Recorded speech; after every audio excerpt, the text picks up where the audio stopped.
Assalamualaikum, selamat sore. Semoga semuanya sehat-sehat saja.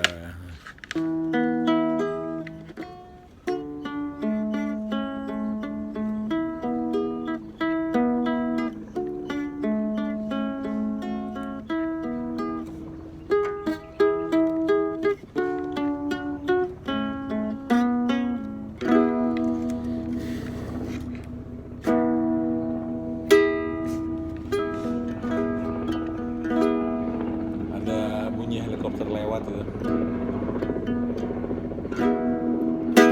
Selamat sore teman-teman.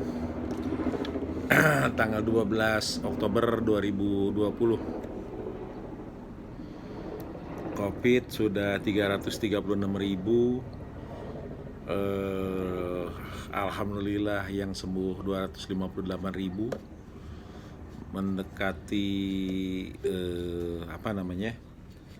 kecepatan yang semoga bisa delta antara yang sakit dan yang sembuh itu bisa makin deket gitu kan, dan yang sembuh supaya makin cepat sembuh.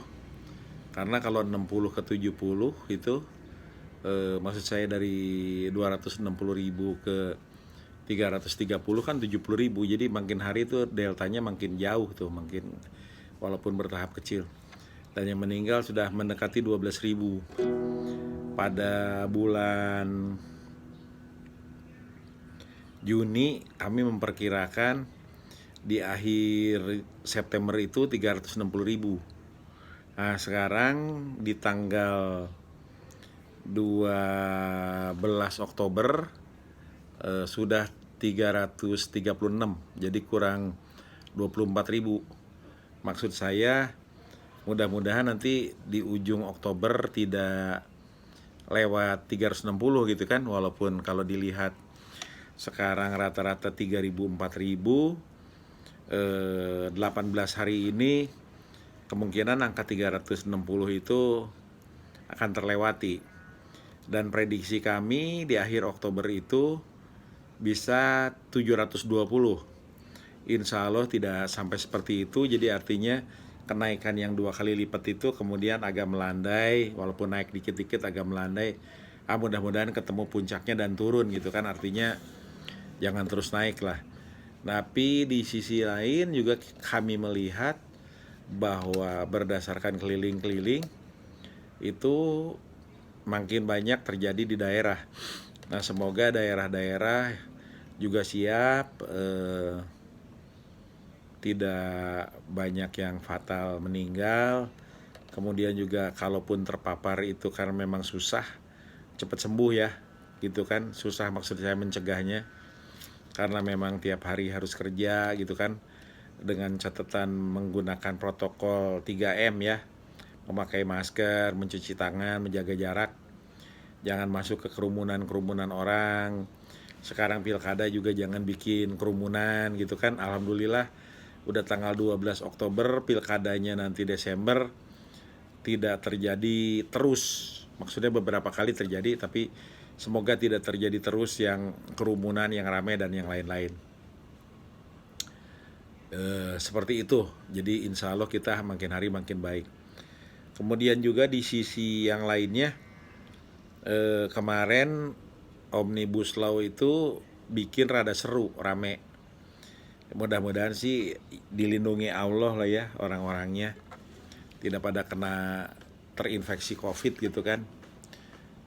Saya sih doain lah untuk Pak Polisi, untuk teman-teman TNI dan juga mahasiswa dan semua yang kemarin berada di lapangan gitu kan, karena niatnya sama-sama ingin menjaga negara gitu kan. Entah apapun itu yang masih belum setuju gitu kan, yang tidak setuju maupun yang sudah setuju, atau yang terpaksa aparat itu harus ada di lapangan karena menjaga semua ini gitu kan. Tapi mudah-mudahan saya doakan semua sehat. Itu sih, walaupun kalau kita bicara Omnibus Law lagi seru aja, karena itu kalau yang diedar-edarin saya belum lihat gitu kan, berbagai versi itu. Tapi pertanyaan saya sederhana, apakah seluruh fraksi itu sudah menandatangani di tiap halaman? Karena harus ada perwakilan fraksi itu. yang beredar di mana-mana itu harus ditandatanganin. Bukan hanya lembaran begitu disebar-sebarin. Orang nanya sama saya, kenapa gitu sih Kang? Kemarin kan kita tahu tuh ketika RUU HIP, haluan ideologi Pancasila, rame kan? Apa yang rame? Kok Pancasila mau diutak-atik? Ujung-ujungnya adalah nggak ada yang ngaku siapa yang memasukkan pasal-pasal itu gitu kan. Nah, saya mau cerita sedikit, tetapi ini buat pengalaman. Di kejadian Omnibus Law ini banyak orang merasa megang draft. Saya tanya sama mereka, lu pegang draft ada tanda tangannya nggak di situ? Yang sudah disetujui setiap fraksi itu ditandatanganin. Udah baca, udah setuju gitu kan. Kalau 560 anggota DPR kebanyakan lah. Tapi kalau hanya 9 partai, kemudian 9 fraksi tanda tangan di situ, sekjennya tanda tangan juga di situ gitu kan, di lembaran, tiap lembaran itu yang udah beredar maksud saya. Nah, itu membuktikan bahwa itulah versi yang resmi dikeluarkan gitu kan.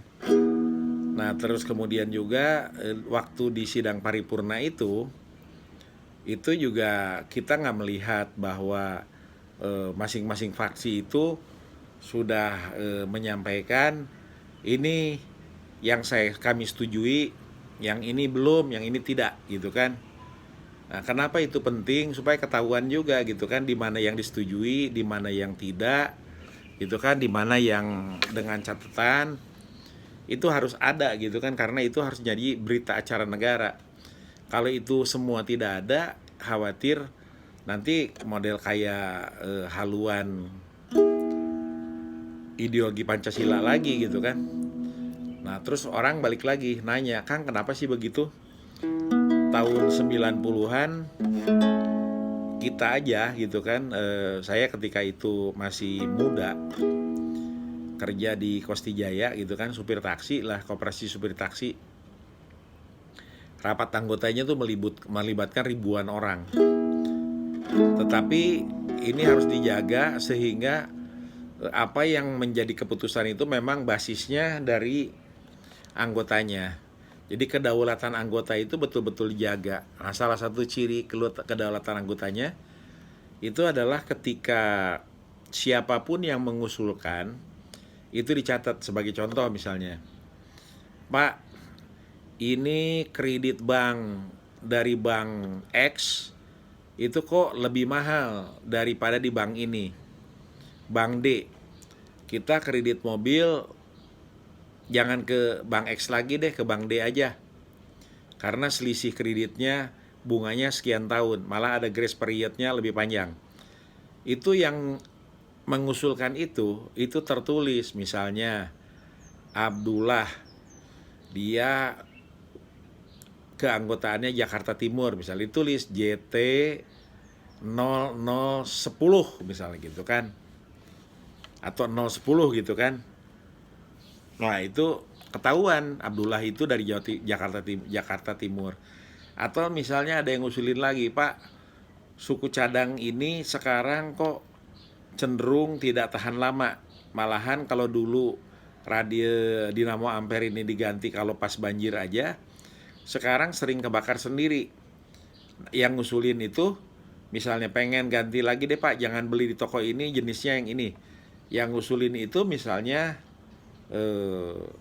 Nelson Sihite gitu misalnya, itu JU 003 gitu kan, itu ditulis Nelson Sihite JU 003, itu ditulis yang ngusulin itu gitu kan. Nah, dengan seperti ini, itu ketika perwakilan yang akhirnya tiap kelompok kecil itu hanya mengutus 5 orang, dari 50 cuman kepilih 5. Tetapi ketika seluruhnya itu bisa 600 orang. Sama kayak DPR sekarang juga banyak gitu kan.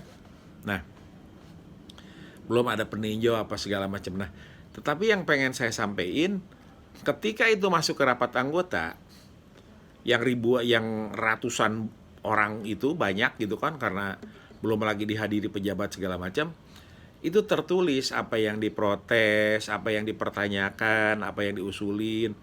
itu naik ke atas. Maksudnya naik ke atas itu akan dibahas di komisi-komisi gitu kan. Sehingga nanti ketika diputuskan itu ketahuan itu mana yang masih dalam perdebatan, mana yang sudah selesai, mana yang belum ada kesimpulannya lah, belum disepakati lah. Nah, cerita ini kami lakukan itu tahun 93, 94. Itu 26 tahun yang lalu. Bayangin, 26 tahun yang lalu. Itu di sebuah koperasi supir taksi, bayangkan. Jadi, kejadian di DPR yang menaungi Republik Indonesia untuk kedaulatan ini, kalau menurut saya, ketika ada yang gagah berani mengedarkan draft 1, draft 2, draft 3, draft berapapun, kalau tanpa tanda tangan dan tanggal itu ditandatangani oleh fraksi, bahkan kalau lebih hebat sama anggota DPR-nya gitu kan, karena kebanyakan nggak mungkin, maka fraksi dan sekjen saja. Kemudian juga nanti kalau itu udah dilakukan, baru ketua DPR-nya yang tanda tangan gitu kan, bisa disahkan di lembaran. Setelah semua fraksi itu tanda tangan, ketua DPR-nya bisa tanda tangan di lembaran yang menyatakan bahwa semua rancangan undang-undang itu sudah diselesaikan. Nah, mohon maaf, perdebatan ini kalau saya lihat dari berbagai akademisi dan ahli-ahli itu tidak melihat bahwa ini harus dijaga dan ini harus betul-betul menjadi bagian yang tidak terpisahkan daripada proses itu gitu kan. Jadi saya sih sekarang ya rakyat gitu kan, jadi melihat ini kok begini gitu kan. Terus kita nih harus menyadari bahwa problem utama sekarang ini COVID sama krisis ekonomi. Jadi maksud saya, ayolah kita bergandengan tangan, jangan saling menjegal gitu kan ya. Kalau yang sekarang sedang fokus, kemudian juga dicurigai orang-orang sedang menikmati itu, ya udahlah ikhlas gitu, harus ikhlas. Kita ikhlaslah rakyat gitu kan, karena mereka sudah bersusah payah berjuang ya. Kita sekarang masyarakat, kita doakan aja para pemimpin negara ini sehat, terbuka hatinya, dan nuraninya ngurus negeri ini gitu kan. Ya kita harus ikhlas, maksud saya nggak usah kemudian bikin persoalan yang lain yang lebih rumit gitu kan.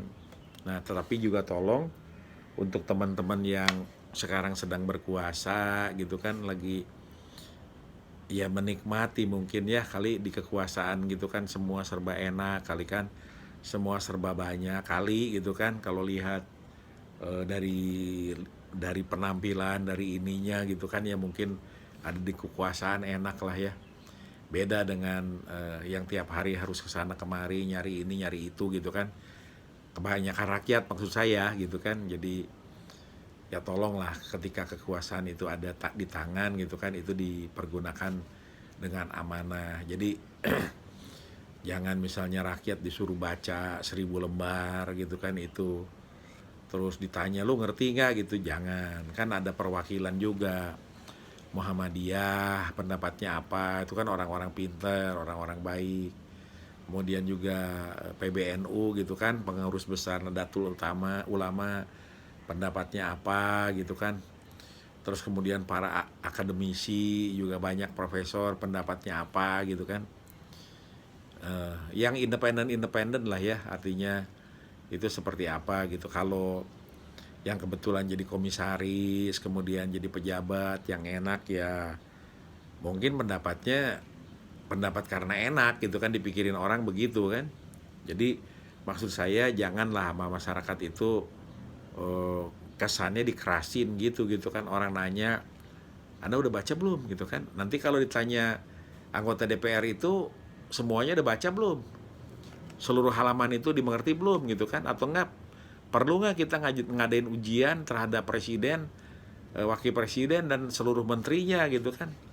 Benar-benar memahami struktur itu nggak, pasal per pasal, bahasa per bahasa? Kan tidak begitu maksud saya. Justru marilah kita kedepankan kerakyatan yang dipimpin oleh hikmat kebijaksanaan dalam permusyawaratan. Jadi ini tuh musyawarah. Kita nih dialog begini musyawarah supaya saling percaya, kita tumbuhkan lah agar semua pihak percaya sama pemerintah gitu kan. Kemudian juga ya komunikasinya tolong juga disampaikan begitu gitu kan. Jadi jangan misalnya mohon maaf nih, ini pro buruh tidak pro pengusaha, atau enggak misalnya dibilang ini kan untuk kepentingan penciptaan lapangan pekerjaan baru gitu kan. Kayaknya kita mari lihat ketika dalam kondisi sulit begini banyak karyawan diberhentikan gitu kan. Saya yakin pengusaha yang memberhentikannya juga nih yang udah berjalan nih di Indonesia itu sedih karena banyak yang udah kerja puluhan tahun, udah seperti saudaranya, jadi diberhentikan tuh terpaksa. Lain misalnya ya, ada perusahaan-perusahaan sekarang membangkrutkan supaya pilot gitu segala macam, nanti yang dibayar tuh pajak dulu gitu kan, kewajiban kepada bank. Nah tapi itu trik sebetulnya supaya ada rekanan bisa nggak dibayar, kemudian juga ada karyawannya bisa nggak dapat pesangon gitu kan. Itu mah akal-akalan lah yang kayak gitu mah. Saya kira juga pengusaha kayak gitu mah nggak banyak juga gitu kan. Itu mah nyusahin lah. Saya nggak mau bahas yang kayak gitu-gitu. Tapi saya ingin menyampaikan orang berusaha di Indonesia sekarang dengan karyawannya, saya perhatikan itu banyak nggak ada masalah. Artinya ketika bosnya memperlakukan wajar dan orang juga mau kerja kan rajin aja gitu kan, ngapain juga di dalam perusahaan berpolitik gitu kan. Di dalam perusahaan mah ya kerja aja yang bener, berprestasi, banyakin doa, majuin perusahaan. Apa yang didapat ya itulah rezeki. Kalau nggak puas pindah kan gitu. Atau kalau bosnya baik ya kerjalah berprestasi. Nanti begitu ada rezeki, ini bos, anak saya butuh sekolah bos, anak saya butuh ini. Itu semua kayaknya nggak ada di aturan main tuh kayak gituan. Tapi tanya deh sama orang-orang yang kerja lama sama bosnya. Itu bosnya walaupun susah payah dia ditolongin tuh pasti anak buahnya itu, kalau memang ini kerjanya baik terus jujur lama-lama. Jadi saya pengen nyampein kalau untuk pembukaan lapangan pekerjaan untuk yang udah berjalan, maksud saya yang udah kerja yang lancar-lancar aja tuh nggak ada tuh ribut-ribut ini kayaknya gitu. Buruh dan Indonesia artinya pekerja dengan perusahaan selama ini di Indonesia baik-baik aja setahu saya. Kalau yang ada ribut-ribut dikit itu ya HRD-nya kadang-kadang ngeyel, atau juga kadang-kadang di pekerjanya ada yang ngawur-ngawur. Ya soalnya begitu-begitu parsial, bukan secara nasional bermasalah gitu kan. Atau ada juga misalnya nih di kabupaten kayak di Kerawang tuh, itu UMP-nya, upah minimum kerjanya paling tinggi di Indonesia. Sekarang pabriknya pada lari. Nah itu perlu dilihat, itu kenapa bisa begitu. Bukan soal buruhnya, tapi ada janji politik. Nanti kalau saya kepilih naik UMP-nya gitu kan. Habis itu bingung sendiri ketinggian. Nah akibatnya apa? Akibatnya pabrik-pabrik pada pergi gitu kan. Nah itu karena janji politik. Nah soal-soal yang lain, yang begini-begini itu biasanya karena ada tadi itu gitu kan, korupsi lah kalau di ini ya. Jadi pabrik itu. Jadi saya pengen nyampein antara pekerja dan pengusaha di Indonesia ini, setahu saya kalaupun ada masalah itu lebih ke perusahaan. Kalau yang secara nasional tuh enggak. Nah, jadi antar ini jangan dibenturkan antara pengusaha Indonesia kemudian dengan pekerja Indonesia. Tapi marilah kita lihat Omnibus Law ini apakah menjadi bagian dari nggak tahu siapa gitu kan, pengen ngedatengin pengusaha-pengusaha dari luar masuk ke sini. Nah yang dikhawatirkan itu jangan-jangan pekerjanya juga bukan orang sini gitu kan. Nah ini yang perlu dijawab gitu kan. Jadi kalau di dalam negeri mah ya selalu ada jalannya lah gitu kan. Jadi itu gitu. Nah ini jangan jadi hoax. Kita kan tadi dibilang supaya justru ini dalam rangka sila keempat Pancasila, kerakyatan yang dipimpin oleh hikmat kebijaksanaan. Jadi kita diskusi lah, bicaralah supaya ada solusi. Terus kemudian juga kalau orang demo tuh jangan ngerusak, nggak baik tuh ngerusak. Nah, tapi juga harus hati-hati kalau udah di jalanan ya. Kalau udah di jalanan tuh harus hati-hati banget. Jadi pengalaman tahun 74 tuh Bang Hariman cerita gitu kan kepada saya udah bukan di tahun 74 ceritanya.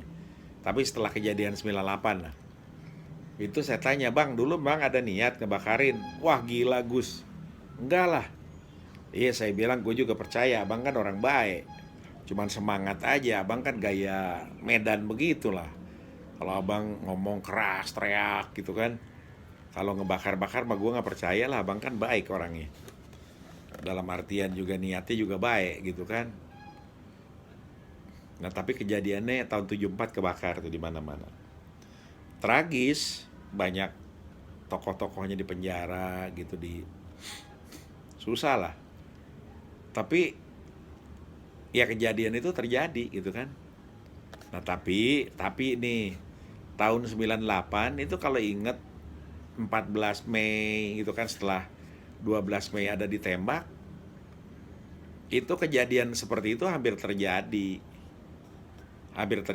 itu. Hanya ketika itu almarhum Mas Haryadi demikian peka, kemudian memang ya batinnya bagus tuh Mas Haryadi tuh, memang banyak nanya gitu kan sama banyak orang, sehingga beliau senior kami itu menyampaikan jangan turun ke jalan, seluruh mahasiswa di dalam kampus saja. Ya terbakar kan di mana-mana. 14 Mei 1998 terbakar di mana-mana. Yang ngebakarnya nggak ketangkep sampai hari ini, nggak ketangkep, nggak tahu siapa.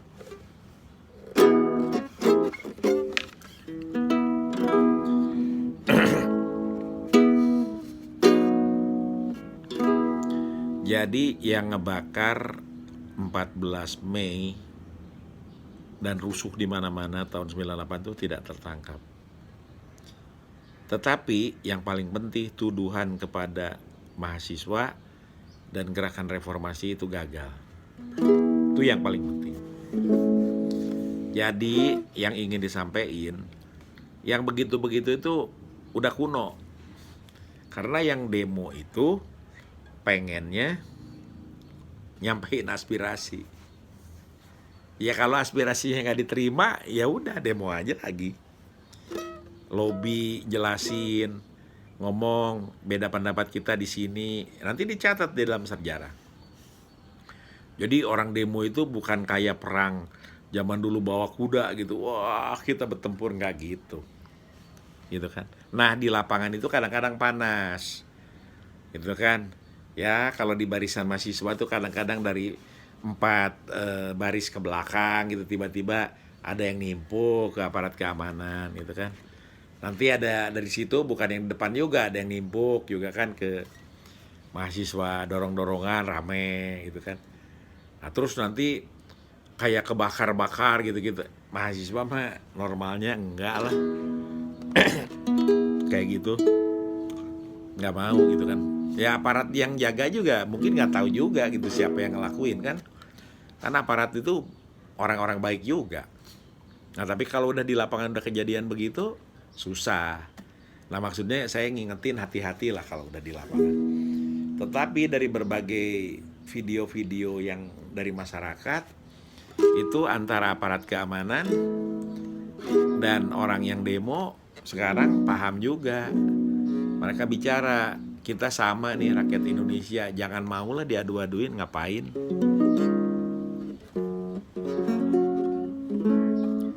Itu cerdas banget itu.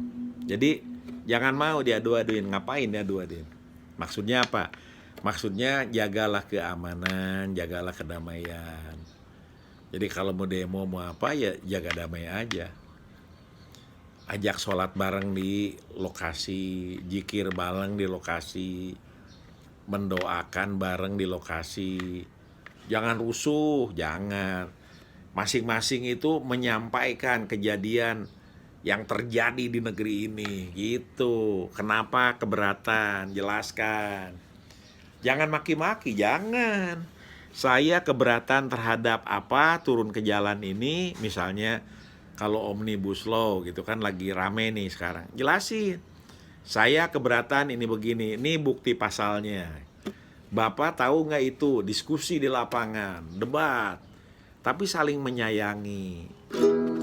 Jangan terus gara-gara teriak-teriak, caci maki, benturan, jangan.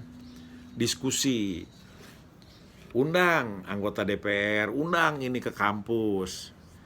Buka forum. Nah, Bapak nanda tanganin waktu itu, buka sekarang. Di draft yang Bapak nggak ada nih, nggak ada tanda tangan di sini. Yang draft udah dipegang-pegang itu. Nah, maksudnya adalah draft yang beredar di masyarakat itu semua harus sudah ditandatanganin sama anggota badan legislatif, kemudian ketua fraksi tanda tangan, sekjen tanda tangan. Beredar nggak sekarang? Kalau itu nggak ada tanda tangannya, terus gimana? Orang kalau keluarga aja, kita nih keluarga nih atau teman dekat ditanya, Kang kenapa sih kita kan udah saling percaya nih mau bikin kesepakatan tentang usaha kecil lagi, terus kok semua mesti tanda tangan? Saya bilang gini, kita itu udah saling percaya, selesai. Nanti kalau teman-teman kan sekarang ada di antara kawan-kawan lama itu yang sudah nggak ada. Nanti ketika harus ada rejeki buat keluarganya atau ada perbedaan pendapat, itu mereka nanya, kenapa? Kasih lihat nih, dulu bapak lo begini, bersahabat sama kita begini-begini, kondisinya begini. Nah, itu kecil-kecilan, termasuk tadi di Kosti itu saya ceritain, zaman dulu gitu kan. Kalau negara harus lebih rapih dari itu lagi. Ini tuh negara Republik Indonesia, bener-bener harus lebih rapih lagi dari situ gitu kan. Jangan banyak alasan, terus kemudian akhirnya nih, mohon maaf, cari di Google, Pak Rijal Ramli misalnya bilang, Pak Jokowi mah palingan baca satu lembar doang, beliau udah pengen resumenya aja karena beliau visioner gitu kan ini. Nah, itu sih boleh-boleh aja. Tapi kalau misalnya substansinya nanti Menteri A datang iya, Menteri B datang iya, Menteri C datang iya, tokoh ini iya, tabrakan di lapangan gitu kan. Kalau kesannya hanya resume gitu. Maksudnya adalah ini saatnya negara itu dipimpin dalam arti yang sebenar-benarnya. Dijelaskan kepada masyarakat. Panggil itu diskusi, buka. Jangan seakan-akan tidak ada apa-apa, jangan. Kan saya juga udah nyusulin berkali-kali, Pak Ma'ruf Amin diajak kemana-mana gitu kan, biar beliau sebagai perekat orang tua gitu kan. Intinya adalah supaya lebih terbuka lagi gitu kan, penyelesaian-penyelesaian yang berbasiskan budaya. Nah, sekarang ini mohon maaf, kenapa kok bicaranya harus lebih terbuka dan jujur seperti ini? Kita tuh mencintai negeri ini, kita pengen negeri ini tuh selamat, dan kita yakin ketika kita bergandengan tangan, bersungguh-sungguh, kemudian juga apa adanya, insya Allah kita selamat. Nah, ini Pak Jokowi, kenapa selalu aja diulang-ulang gitu kan? Saya itu dengan korban perampasan tanah itu keliling tiap hari hampir, sana kemari, kesana kemari. Tapi cerita ke Bapak itu pengen nyampein, ketika surat udah nyampe, diskusi, ya bolak-balik aja Pak, nggak selesai-selesai.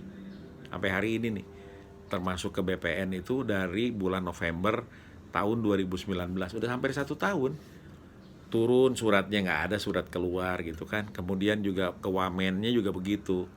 Kirim dokumen, kirim pakai WA, dikirim, kirim pakai email, kirim, nggak ada tindak lanjutnya, belum. Mungkin mereka lagi sibuk sendiri kali ngurus Omnibus Law. Tapi ketika orang-orang dari daerah itu nanya, kasihan loh Pak mereka. Nah itu makanya saya pernah bilang tolong dipimpin sendiri. Tapi maksudnya dengan COVID ini menjadi lebih sulit karena di kementerian juga cuma sekian persen yang masuk tiap-tiap hari.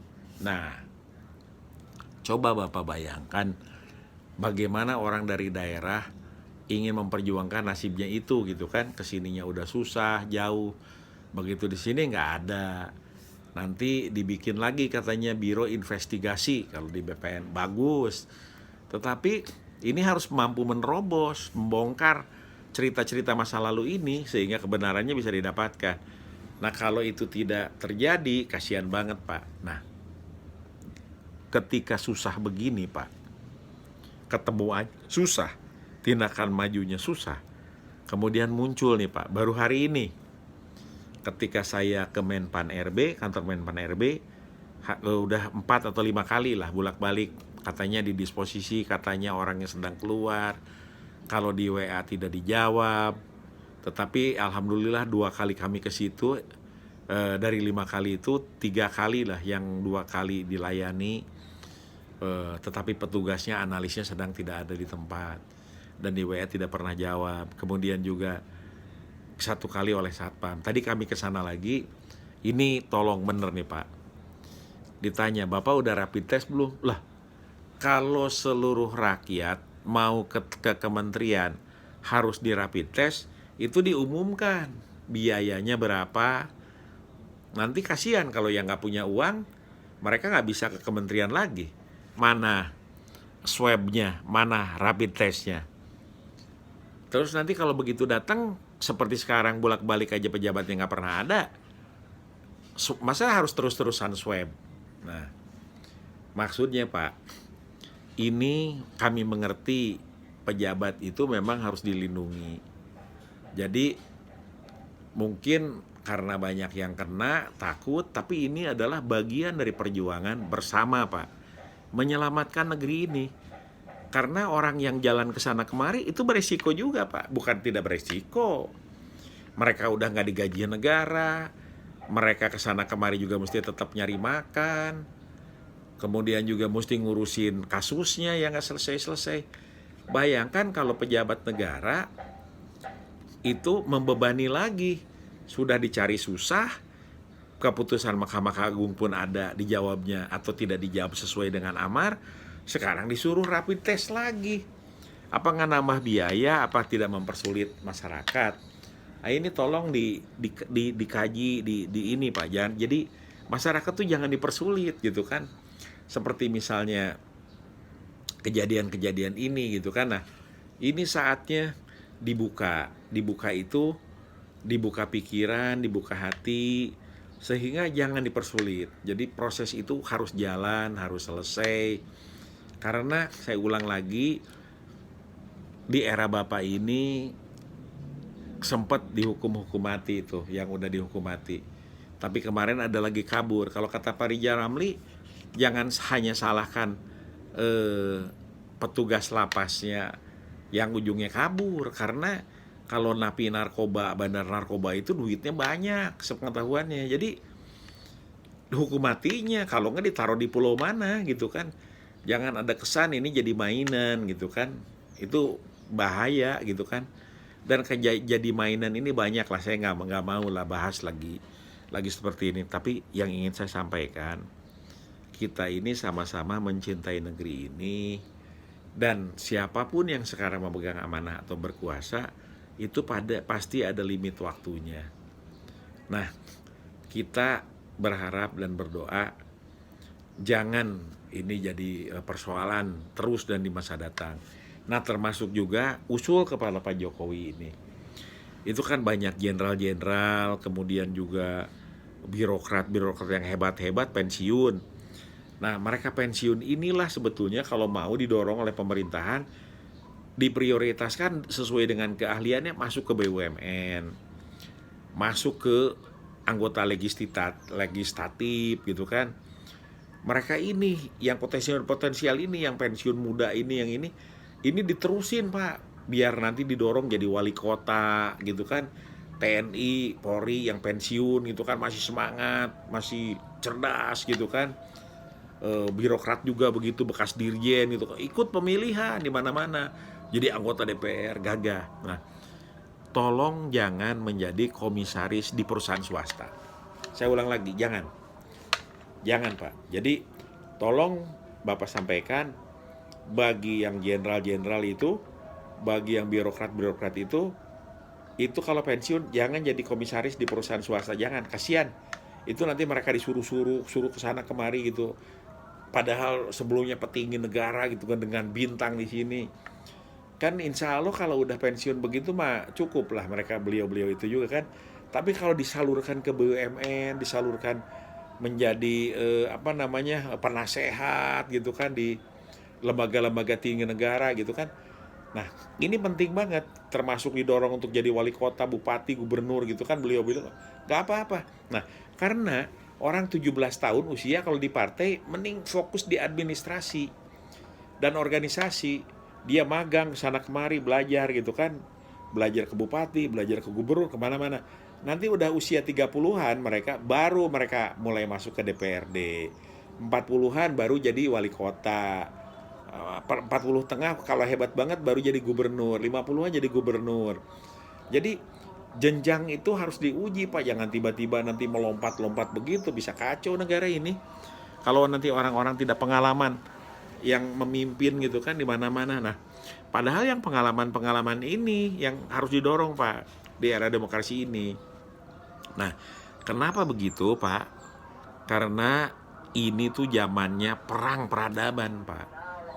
Jadi orang bilang kalau mau nyontoh Cina itu jangan contoh berhasilnya aja, segala macam yang ada di Cina itu perlu dipelajari, sampai perilaku dan budaya serta cara-cara. Jadi keliru kalau Indonesia dibandingkan sama Vietnam, keliru banget itu. Atau membandingkan Indonesia dengan negara yang lebih kecil atau begitulah. Atau kita kalau kelihatan Amerika gitu kan, belajar Amerika ya pelajari total-totalan Amerika. Kayak apa? Nah, Indonesia itu berada di tengah-tengah. Tengah-tengah itu mengambil baik yang dari Cina, mengambil baik yang dari Amerika, dan yang lain-lain, yang baik-baiknya kita ambil.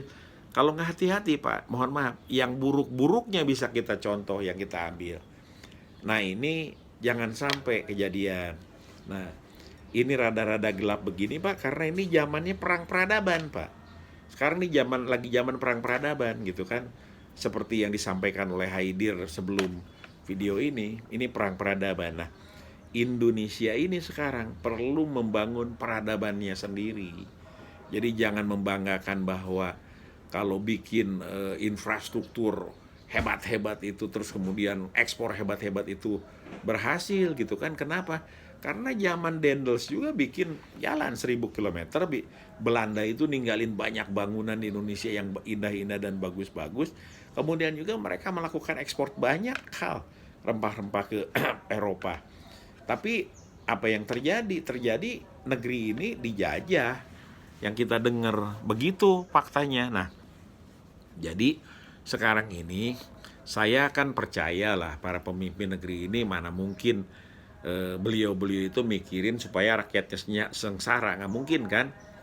Pasti para pemimpin negeri ini dimanapun juga mikirnya bagaimana negerinya makmur gitu kan. Karena kalau terbukti para pemimpinnya membuat dan memikirkan supaya mereka yang sendiri yang senang, kemudian rakyatnya itu sengsara, itu kan sama dengan membuat lehernya mereka sendiri itu diikat untuk kemudian ketika setelah tidak menjadi pejabat nanti diadili. Kan nggak mungkin kayak begitu kan. Jadi kita kan harus percaya gitu kan. Nah, jadi di ujung ini saya sampaikan, tolonglah dijaga hati-hati, karena saya ulang lagi, kepercayaan itu penting. Dan ini zamannya perang peradaban. Perang peradaban itu harus saling percaya, harus saling bergandengan tangan, banyakin doa, banyakin sedekah. Tidak ada yang terang dan jelas, semuanya remang-remang kayak begini nih. Menangani COVID nih remang-remang kayak begini, menangani ekonomi remang-remang kayak gini. Ada ilmunya, ada jalannya, tapi pada kenyataannya remang-remang seperti ini. Nah, karena remang-remang seperti ini, marilah kita semua jangan memperkeruh, tetapi memberikan penjelasan, menyemangati, kemudian masing-masing ikut menerangi, ikut mendoakan, ikut mencerahkan supaya negeri ini selamat. Jadi mohon kepada para pemimpin negeri ini, pimpinlah negeri ini menuju arah yang lebih terang, sehingga bangsa ini harus selamat. Dan sekarang kembali ke COVID itu, mudah-mudahan makin banyak yang sembuh, makin banyak yang sehat. Tolong Pak, soal rapid test tadi di kementerian itu diperhatikan, jangan sampai itu membebani rakyat dan menyusahkan masyarakat.